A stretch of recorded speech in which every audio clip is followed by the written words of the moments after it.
साईं तव्हां पंहिंजो तारीफ़ बि कराइजो ऐं थोरो इहो ॿुधाइजो त हीअ कहिड़ी एक्टिविटी आहे ऐं कंहिंजे पारां कई वञे।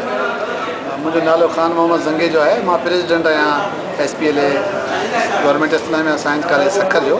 हीअ असांजी activity Sindh professor lecturer association ज़िले सखर तरफ़ां एक्टिविटी कई पई वञे, जंहिंमें असीं ट्रायल एंट्री टेस्ट कयूं पिया, जंहिंमें टैलेंटेड शागिर्दनि खां टेस्ट वठी करे उन्हनि खे असीं एग्ज़ामाइन कयूं पिया त उहे कहिड़े तरीक़े सां जेके आहिनि से अॻे जेका उन्हनि जी टेस्ट आहे उन में उहे कामयाबी हासिलु करे सघंदा। ट्रायल बेस ते असीं टेस्ट वठूं पिया।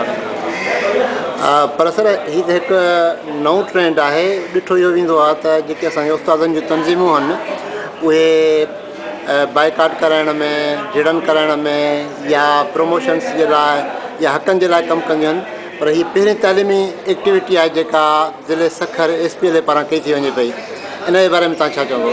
हीअ एक्टिविटी बुनियादी तौर ते असीं सिंध प्रोफेसर लेक्चर एसोसिएशन में हिकिड़ो चेंज लवर ग्रुप आहे, जेको नौजवाननि जो ग्रुप आहे जी, जंहिंजो असांजो ज़िले जो अॻवान फज़लुल्लाह हिंडड़ आहे।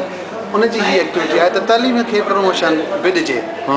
उस्तादनि जे हक़नि सां गॾु गॾु शागिर्दनि जा बि हक़ आहिनि असांखे, त उन्हनि हक़नि जे हासिलात जे लाइ असांजी जेके चेंज लवर्स SPLA जा जेके नौजवान असीं आहियूं, असीं हीअ एक्टिविटी कई आहे।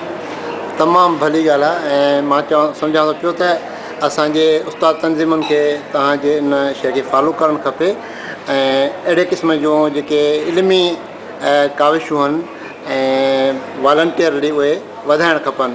मां तव्हांखे इन शइ ते एप्रिशिएट कयां थो पियो। तव्हां वधीक को पैगाम ॾियणु चाहियो ॿियनि उस्ताद तंज़ीमुनि जे लाइ, शागिर्दनि जे लाइ, उस्तादनि जे लाइ?